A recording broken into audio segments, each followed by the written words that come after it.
Hi, everybody. So I'm Matthew Lyons, Drexel University Archivist, and this webinar is about the history of student organizations at Drexel, and specifically how University Archives is helping to preserve that history so that people can learn about these organizations now and in the future.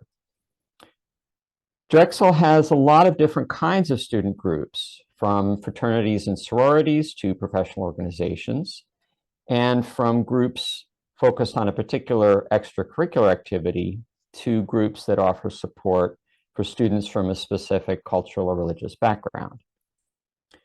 I'm going to talk about some of the various kinds of student groups that we've documented in our collections and show you some examples of materials we've collected. I will also make a pitch for people who are involved in student organizations on how you can work with us in University Archives to help preserve some of your group's history. And after the presentation, I'd be happy to answer any questions that people might have. Before I go into the main topic, let me say a little about Drexel University Archives. We are a program of Drexel University Libraries, and we are the department whose job it is to document the history of Drexel as an institution and an academic community, except for the College of Medicine, which has its own archives. We collect institutional records from academic and administrative departments across the university, as well as campus publications, memorabilia compiled by students, research files and teaching materials from faculty, and the records of student organizations. We have materials going back to Drexel University's founding in 1891 and up to the present in physical and digital formats. We're located in Hagerty Library at 33rd and Market Streets, and we're open by appointment for anyone who's interested in using our collections or learning about Drexel history. Now, with regard to Drexel student organizations, I want to announce a new resource from University Archives, which is this guide to researching student organizations and Greek life at Drexel University. This guide was compiled by Drexel student Sophia Studi, who was our University Archives co-op in the spring and summer of 2023. The guide is available now through the Drexel Libraries website. And I believe my colleague Matt Sherman is going to drop the link to the guide in the chat.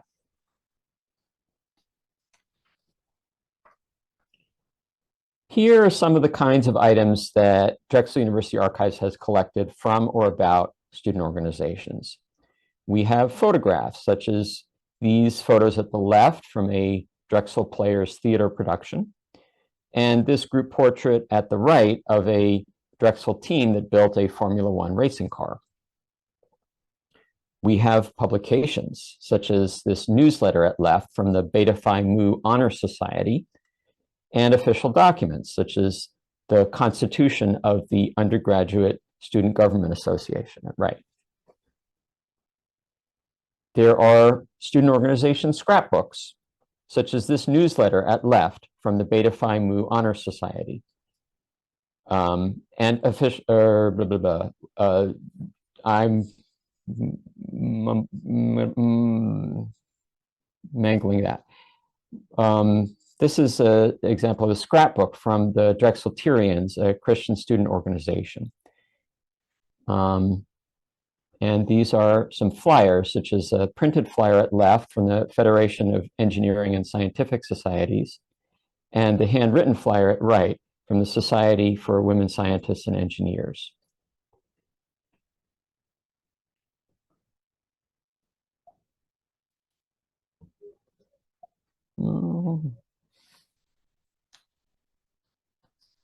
We even have archived web pages from some groups, such as this list of officers of the Drexel Women in Computing Society.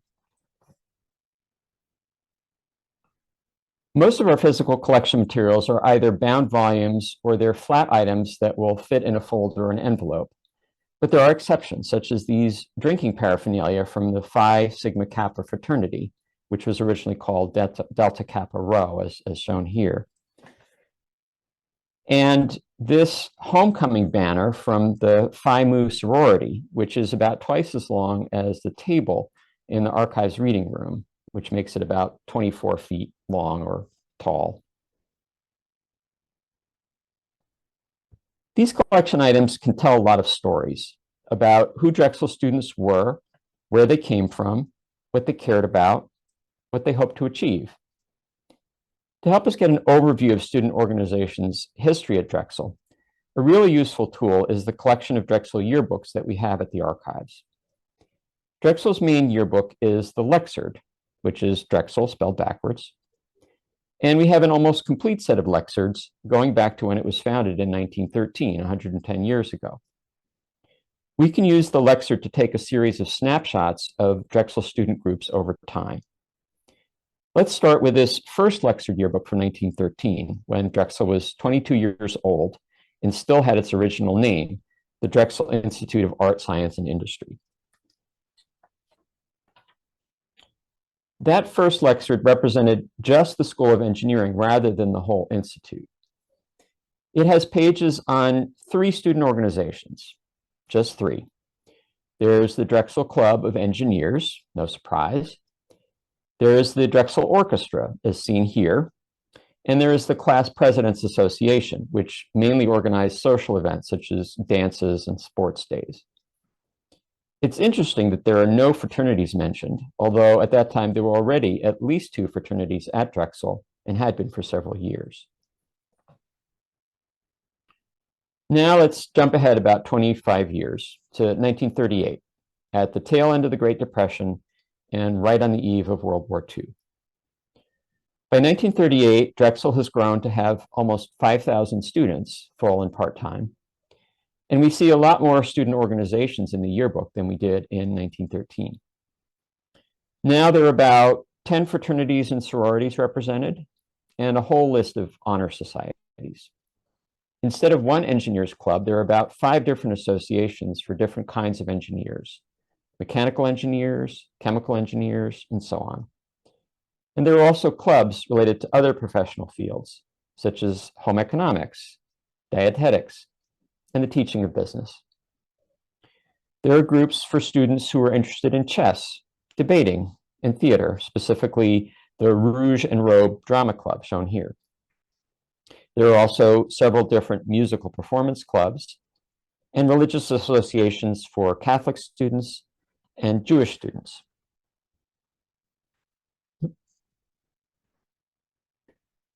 Fast forward again to 1973, half a century ago. Drexel has continued to grow and evolve in a number of ways, and we see a number of student organizations that definitely weren't in the Lexard in 1938, such as the Computer Society, the Russian Club, the Psychology Club, the Afro-American Society, which was later renamed the Black Student Union, and the Society for Women Scientists and Engineers, shown in this slide. One more snapshot, this time from 2003, just 20 years ago. Now, instead of the 1 computer club we saw in 1973, there are several different groups dealing with different computer-related issues, from Linux users to computer gamers, to a group focused on giving more low-income people access to digital technology.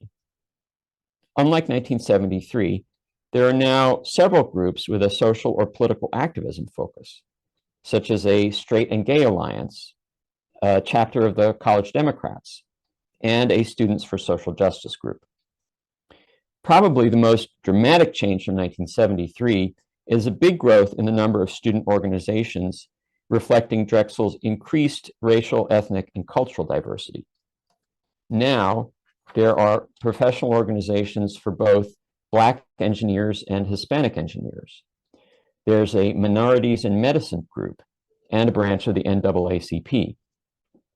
And there are organizations for Asian students, West Indian students, European immigrant students, and at least 8 different specific nationalities, such as the Filipino Intercultural Society, shown in this slide. There are now not 1, but several different Christian associations, as well as organizations for both Jewish students and Muslim students. Again, these are just quick snapshots, but I think looking at overall long-term changes in this way shows us how student organizations can tell us some interesting and important things about the university as a whole. And it also reminds us how changes in student organizations often reflect larger changes in the university and in society more broadly. Now let's talk about some of the kinds of collections at Drexel University Archives that document student groups. We have several photograph collections that contain images of student organization activities or members, such as the clubs and organizations photographs and the events photographs, both of which cover a pretty wide time span from the early 20th century to around the year 2000. Our campus periodicals collection includes newsletters from some student groups, such as the Afro-American Society's newsletter, The Communicator, from the 1980s, shown here. Some collections from specific administrative offices have a lot about student groups, such as the Office of Fraternity and Sorority Life records. Sometimes student organization materials show up in collections from individual students or alumni, such as the Nicholas Ryder III collection of memorabilia, which includes a number of photographs and publications from Alpha Phi Omega fraternity. We also have a number of collections from or about a specific student organization. From WKDU student radio station, we have programming logbooks, hundreds of audio recordings, and a lot of old zines and flyers, such as the flyer shown here at left. The Drexel Players Theater Group has given us lots of posters, programs, and photo albums from productions of various plays they've done over the years. Here at right, we see the program and tickets from their 2003 production of the Shakespeare play, A Midsummer Night's Dream. The Undergraduate Student Government Association records include meeting minutes, reports, correspondence, and subject files. Earlier in this presentation, I showed you an interesting scrapbook from the Drexelterians, which was a Christian student organization at Drexel in the 1940s. A number of Greek life organizations have also contributed historical records to the archives. The Pi Kappa Phi fraternity collection includes show programs, such as this program for their 1962 production of something called Moscow Mania, as well as sheet music and lyrics, photographs, and a scrapbook. The Delta Zeta sorority collection, represented in the photo at right, includes several scrapbooks as well as photographs and some of their printed materials. And these are all just some of many examples. So how do you get access to these materials from Drexel's archives? There are basically three different ways, depending on the collection. Some of our most heavily used collections have been digitized and are available online in our Drexel History Collection digital repository, shown here. This repository includes our yearbooks, such as the Lexer and a few other lesser-known Drexel yearbooks, including the Spartan, which was the yearbook of the Drexel's Evening College from the mid-1930s to mid-1950s. Also available online are most issues of the Triangle student newspaper, going back to its founding in 1926. The Triangle has featured news coverage of many campus events, and at the beginning of each school year, often published a list of current student organizations, which can be a very useful point of reference. In the months and years ahead, Drexel University Archives will be adding more historical content to our digital repository and also improving the search capabilities to make it easier to find what you're looking for.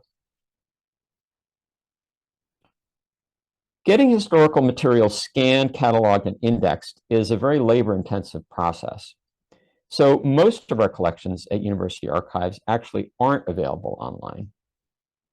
If you have a specific question or are looking for a particular piece of information or a photograph of a specific person or event, we may be able to locate it for you and email it to you. But in other instances, you'll need to come into the archives reading room in Hagerty Library and look through the materials yourself.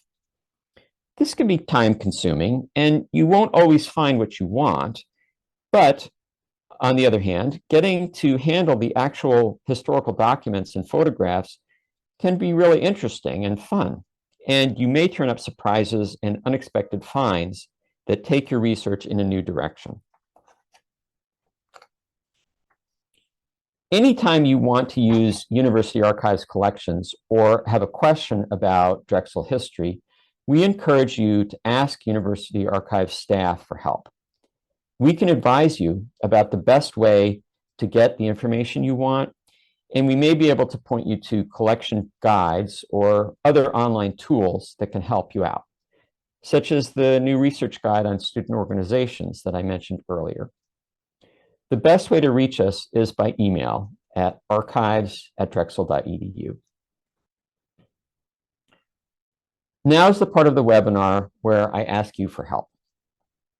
If you are part of a Drexel student organization, or if you know other people who are part of a student organization, or if you have memorabilia from being involved in an organization in the past, you can help preserve that history for the future, and we can help you do it. University Archives is interested in collecting materials that document any and all Drexel student groups in both physical and digital formats. If your organization has official documents like bylaws or meeting minutes, if you have photos, videos, or flyers of past events, if you have a newsletter or emailings or a website, please talk to us. As I've said, we're reachable at archives@drexel.edu, and we would love to talk with you about which materials might be a good fit for our collections and to address any concerns that you might have. That's pretty much everything that I wanted to cover in this webinar. To wrap up, let me leave you with a few quick takeaways. Drexel student organizations have a long history that can teach us a lot about the university, its students, and the larger society. University Archives has diverse collection materials about the history of student groups at Drexel. Student organizations can work with University Archives to help preserve their own history for the future. And if you'd like to access University Archives collections, or if you have new collection materials to offer us, please email us at archives@drexel.edu. And lastly, here is our contact information. Our email address, once again, is archives@drexel.edu. And if you want to reach me specifically, I'm reachable at matthew.lyons@drexel.edu. For the University Archives website, which is part of the Drexel University Libraries website, go to library.drexel.edu/archives. Thank you very much. And now I'm happy to take questions.